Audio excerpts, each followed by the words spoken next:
Hey guys, Rob from the Off-Grid Tiny House. Temperature probe is down still. I'm still charging the batteries. I struggled to get the leak under control on this setup. Every other connection works perfectly fine with the gear clamps. This one doesn't. So in order to fix it, I have to do quite a bit of work. And well, most of you are going to say, well, don't you just drain it and then fix it? Yeah, you basically do that, except refilling it and purging it of air is the biggest pain and waste of time that you have to literally do in order for it to work. And then once that's done, you can check for leaks. And if you have more leaks again, rinse and repeat. So I don't know what is going on. It's just that single connection that's leaking. And if you have a leak in the system, guys, you're done. It's not gonna happen. So I tried the wax, I tried the glue. I come to the realization that I need new tubing.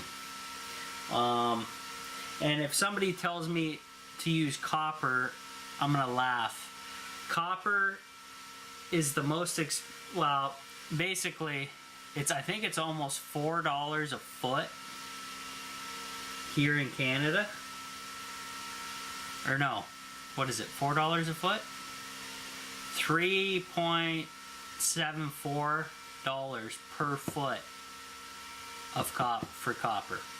I'm not running it in copper tubing, guys, because I don't have a bank account big enough to support that. So, and if you guys remember and follow this video, the videos that I produce here, this system was up and running and working great up until the polar vortex happened. And it got so damn cold that it froze out my system. I almost think I need like -45 washer fluid or something in order to stop that from happening. Because this stuff is only rated to -35, and we got lower than that, obviously, and that's when stuff hit the fan. So yeah, pretty annoying, very annoying. And since it's springtime now, well, supposedly, we had a blizzard yesterday. Well, not a blizzard. I'm gonna say a good snowstorm. We got 2 inches of snow, which is nothing to most people. But remember, guys, this is today is April 1st when I shoot this video. And supposedly we're in spring. Now the irony to that is our government just put out a extra tax on all gasoline and fuel. Gasoline, natural gas, propane, and what else? Diesel, obviously. Called the carbon tax. An extra 5 cents per liter over here for everyone to pay. That includes, and I don't know what they'll do for the other natural gas and propane and stuff like that. But the irony is they're doing it for global warming.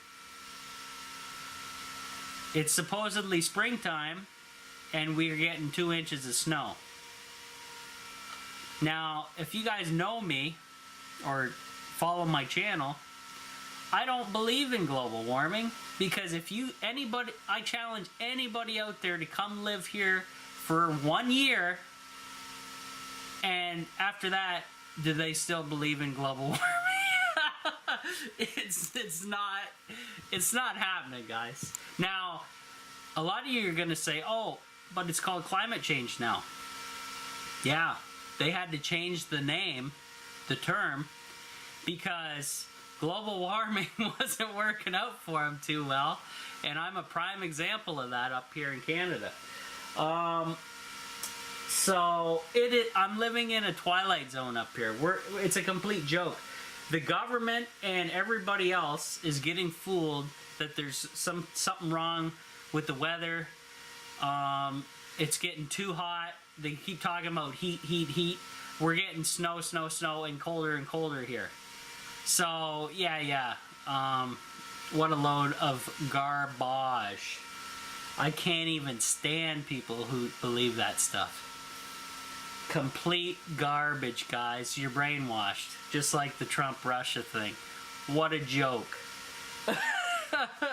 You guys got to start watching Caravan of Midnight, some alternative news places, InfoWars, all those guys, Press for Truth.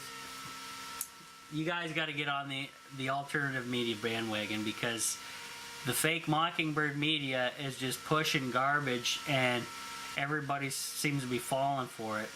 I'm not, because I'm not a brain dead fluoride head, so there you go. Anyway, the radiant heat system is going to be disabled until I can figure out what's going on, and I doubt I'll be working on it until the fall again, because maybe by then I'll make some YouTube money and be able to save up for some tubing, badly needed tubing. I don't know what is going on, but I can't seem to get anything solved with this setup. I had it working perfectly, guys, before the polar vortex. The thing was awesome. It was taking the heat off the wood stove, throwing it out the radiator, and if anybody who knows wood stoves, they take a long time to heat up a room or a space from a dead start. So that happens a lot with me, dead starting the wood stove, because it's small and the fuel runs out.